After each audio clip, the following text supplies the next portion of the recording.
Hi everybody, welcome back to Chapter 5, Shiloh. I miss everybody. I hope everybody is happy, healthy, and safe at home with lots of family. Let me know if you need anything, help with your schoolwork, or a problem at home. Maybe I can help, so reach out. Thanks for listening. Here we go with Chapter 5. Hi. Little hi from Caleb. He's our guest listener always. Chapter 5. I got to take one problem at a time, I tell myself. Problem number 1, where to keep Shiloh hid. Solved. Problem number 2, would Shiloh be quiet? Yes, he would. Problem number 3, how am I going to get food out of the house? Enough to feed Shiloh twice a day without my noticing. The next morning before breakfast, as soon as Dad's gone, I take a biscuit from the kitchen and a rope from the shed outside and run up the far hill before Ma, Darlene, and Becky get out of bed. This time, Shiloh's on his feet waiting for me, tail going like a windshield wiper, fast speed. A soft yip of pure joy cuts off quick when I say shh. But as soon as I'm in his pen, Shiloh's leaping up almost shoulder high to lick my cheek, nuzzling my hands, my thighs. He gulps down the biscuit I give him. Once more, I can tell, but he don't bark. Seems to know he's only safe as long as he's quiet. I tie the rope to his collar. Shiloh boy, we're going for a run, I tell him. To get in and out of Shiloh's pen, I got to fasten and unfasten a piece of wire that holds the fencing against the trunk of the pine. Then move the fencing aside long enough to slip out. Shiloh lets me go through, then he follows. And then we're both together like a six-legged animal, pounding along the path, legs bumping, Shiloh leaping up to lick my hand. I let go of the rope, let Shiloh run free for a while. If he goes ahead, even a few steps, he stops and looks back to see if I'm coming. If he stops to sniff at a tree or a bush, and I go on by, his feet pound double time to catch up. Just out of the woods on the other side of the hill, there's a meadow. I slump down in the grass to rest. Shiloh's all over me, licking my face sloppy, wet. I giggle and roll over on my stomach, covering my head and neck with my arms. Shiloh, he whines and nudges his nose under my shoulder, working to roll me over. I laugh and turn on my back, pulling Shiloh down to my chest. And for a while we both lay there, panting, enjoying the sunshine and belonging to each other. "What'd you do today?" Dad asks as he gets out of the Jeep late evening.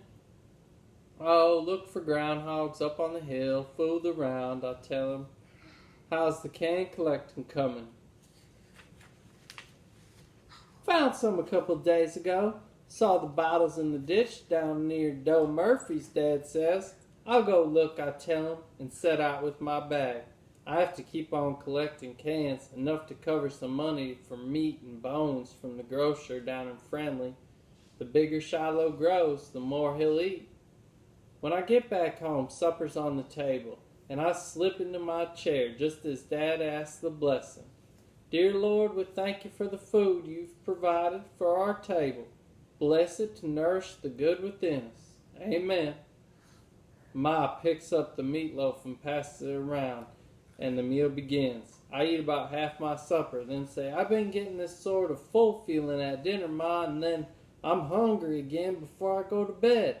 Ma don't even look up. "Well, then don't eat so much at dinner then, and eat again before bedtime.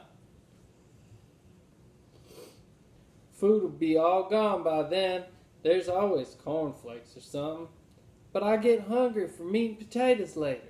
"Save some back then." "Darlene eats it." "For goodness sake, Marty," says Ma. "Who wants cold meatloaf?" Darlene says. Forks continue clinking on the table. Becky keeps on digging her fork in her boiled potato. No one looks up. No one pauses. No one even questions. Easy as falling off a log. I get up from the table finally and put some of my meatloaf and half of my potato on a saucer.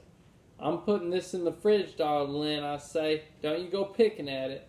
"I won't, I told you," she says. I go into the other room and sit down on the sofa. So far, so good. You seem restless, Marty Ma calls. Me? Heck no, I got lots to do. Where's David Howard this summer? Haven't seen him around. Think he went to Tennessee to visit his uncle. Fred? Michael? Haven't seen Fred. Michael's gone on some kind of camp. You're not lonely? How can I be lonely with the whole outdoors to play in, I answer. Wish they'd get off my back. You can ride along to work with me again anytime you want, Dad says. I pick up the comic book I bought a few weeks back. I want to go, I'll let you know, I tell him. Gradually, the kitchen clatter dies down. Dad belches and goes out the back porch to look at the sky, same as he always does. Becky's fooling around with her food, and Ma sends her away from the table. Darlene giggles at Becky and gets asked to clear the dishes.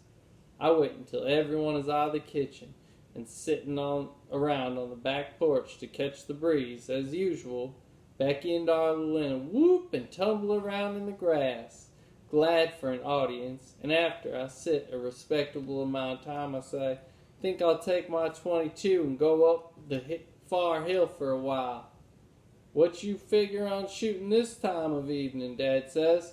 Just working on my aim, I tell him. See how good I can hit when the lights dim. Don't you ever never aim your gun towards this house or yard, Ma says. I'll point it dead away, I promise. I go back inside for my gun, slip the leftover food from the saucer into a little plastic sack, and set off up the hill. The sounds of my sister's shouts and giggles behind me.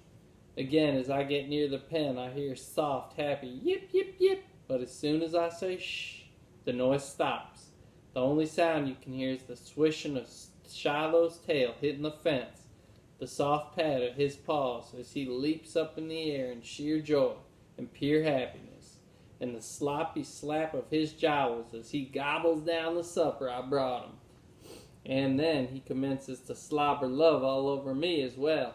I unhook the wire and push the fence open and lead Shiloh off to the stream for a drink, filling the pie pan with fresh water. When I lead him back to the pen again, I can tell he's disappointed, wanting to go for a run, but I give him enough hugging and squeezing and petting to last the night, with the promise of another run in the meadow the next day. I'm halfway down the hill when I remember I haven't fired my gun once, and I wonder if Dad'll say anything. By the time I reach the back porch, though, the whole family's facing down the driveway, 'cause there's the sound of a truck motor growing louder and louder. I stop in my tracks, fingers tighten around my gun. Dad's sitting on the edge of the porch, leans forward so he can see. Looks like Judd Travers' pickup, he says. My chest feels tight, like I'm having trouble breathing. The truck pulls up by the side of the house, and the door opens. Evening, Dad calls out, as Judd, wearing his old Western-style boots with sharp heels, gets out and comes over. Evening, he says. You had dinner, my ass? I got some leftovers I could heat up real quick. Had me some ribs already, he says. Ain't looking for a meal, Mrs. Preston. I'm looking for a dog. He sure don't waste any time getting to the point. Now my heart's really pounding. That new dog of yours run off again, Dad asks. I swear to God, if I find him this time, I'm gonna break his legs, Judd says and spits. Oh, come on, Judd. Dog with 4 broken legs ain't no good to you at all. He no dog to me at all, the way he keeps running off. It's the 4th time he left the pack when I had him out hunting. I got to teach him a lesson. I whoop him good, starve him lean. Wondered if you'd seen him. I sure didn't see him on my route today. And you know, if I had, I'd have put him in my Jeep and brought him you straight away, says Dad. What about that boy of yours? Thinks he's seen him?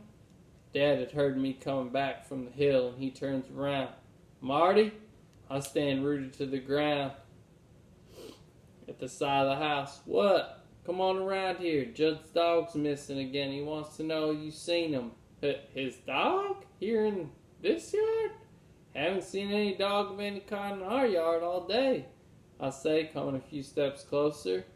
Judd is sure studying me hard, so's Dad. Well, how about when you went out looking for bottles, Dad says. You seen them then? Nope. My voice is stronger. Saw that big German shepherd of Baker's that gets loose sometimes. Saw a little old gray dog, but sure didn't see that beagle. Well, you keep a sharp eye out, Judd says, and if you see him, you throw a rope around him, drag him over here, you hear? I only look at him, can't speak, can't even nod my head. I would never promise him that. You hear what he asked you, Marty, says Dad. I nod my head. Yes, I heard all right. Okay then, Judd says, gets back in his pickup. Have any luck hunting yesterday, Dad calls after him. A rabbit, saw a groundhog but didn't get it. That new dog hadn't run off, he would have got for it. He wasn't such a good hunting dog. I would have shot him by now. Sheriff will get on you for doing something like that, Judd. Law never told me before what I could do with my dogs. Won't be telling me now, Judd says. He laughs, waves his hand, and starts the engine. The pickup pulls away. Alright guys, that's the end of chapter 5. Alright, so I have a question for you about a character. Marty's dad is kind of put in a tough spot. He's raised and lives in a place where they don't really try not to bother their neighbors and try to mind their own business, but he thinks what this guy is doing wrong and the way he treats his dogs is wrong. You can tell just by the way he talks there at the end. So what is he supposed to do? Is he supposed to change the ways he's always known and get involved in someone else's business? Or should he try and find a different way to help the dogs? I think we're seeing Marty's dad is a nice guy and he's put in a tough spot here and someone's doing something bad. So share your thoughts with me. What do you guys think? Alright, I'll talk to you soon. See you guys tomorrow. Bye.